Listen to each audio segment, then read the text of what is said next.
Now, the period style referred to as mannerism. It's kind of an odd one, but it makes sense that I would use the word odd because it is, in terms of art history, understood as this period in which we are established within the principles and rules of the Renaissance, yet we start to see artists intentionally breaking those rules. Yeah, let's look at the dates for the period style mannerism. The post 1520 to roughly the end of the 1500s, to the end of the 16th century. Now, the significance of post 1520. Art historians use that date because it is in 1520 that Raphael died. And it was just prior, 1519, the year prior, that Leonardo da Vinci died. Now, why are these two deaths significant with the establishment of mannerism? Well, with the death of two of its most significant players, the Renaissance really has a moment, or I should say, Renaissance artists have a moment to reflect on what's been established and also what's next. What do we do now? So what we had established in Leonardo, such as sfumato and the mastery of line and composition, what we had seen in Michelangelo. Now don't worry, Michelangelo's not dead. He continues to live and work into the Mannerist period. But what we saw in him was a mastery of sculpture and an excellent painter, an architect. And then also in Raphael, we saw the collection of all the rules of linear perspective, atmospheric perspective, gesture, and he takes all of those, masters them on his own to create his own unique style.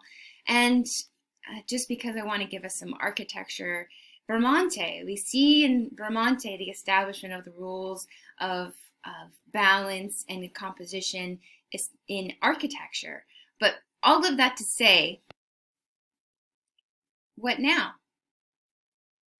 Now that two of the major players have passed away, what now? Not that artists were constantly looking to Leonardo and Raphael, but they helped to feed into what we have already understood as the characteristics of the Renaissance. And artists want to explore beyond those. Now that those rules have been established, how do we play with them? How do we make anything new or different? And that is what we start to see happening in the Mannerist period.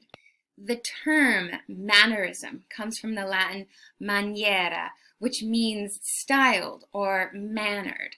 And what we mean by that is that maniera is when something or someone is behaving extremely stylized, very cultured, very refined, or elegant, or artificial. You know of people that have maniera. Maniera, this over self-conscious performance of oneself, right? That's the artificial. Think about like that annoying friend who's like, oh, I have a new laugh. And you're just like, you're so fake. They're trying and exaggerating elements of themselves.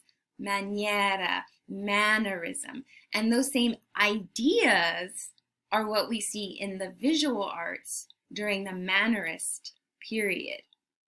So mannerism, it develops simply as a reaction against the Renaissance, against reason and logic and balance, because the artists who have been working in the Renaissance want to explore what else beyond the boundaries that have been established in the Renaissance.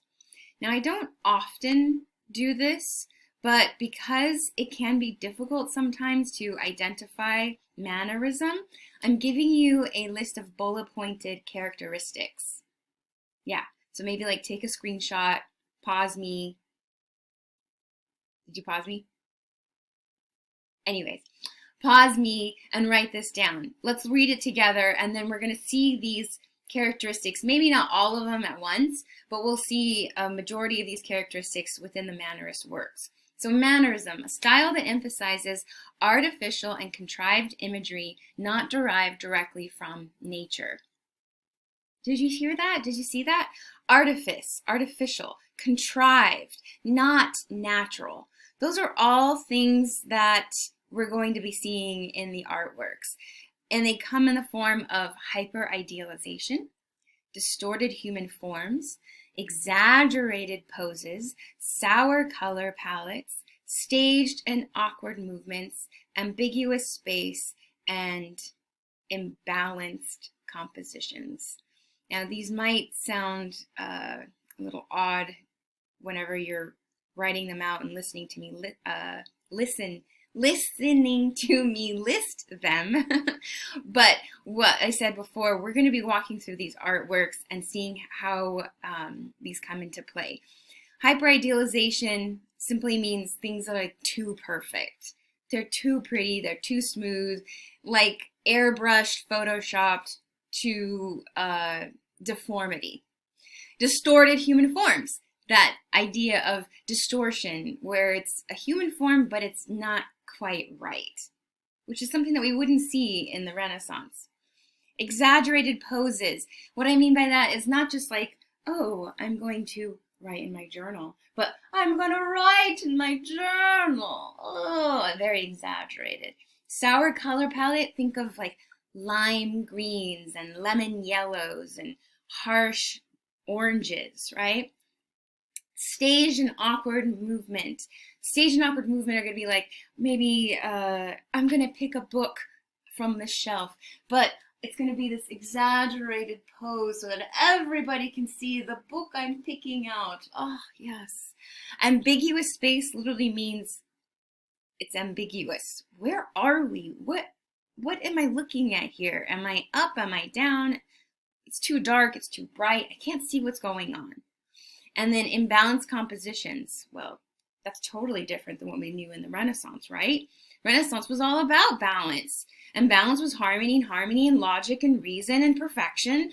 And that is now, in the Mannerist period, going to be ignored. Ooh, let's get started.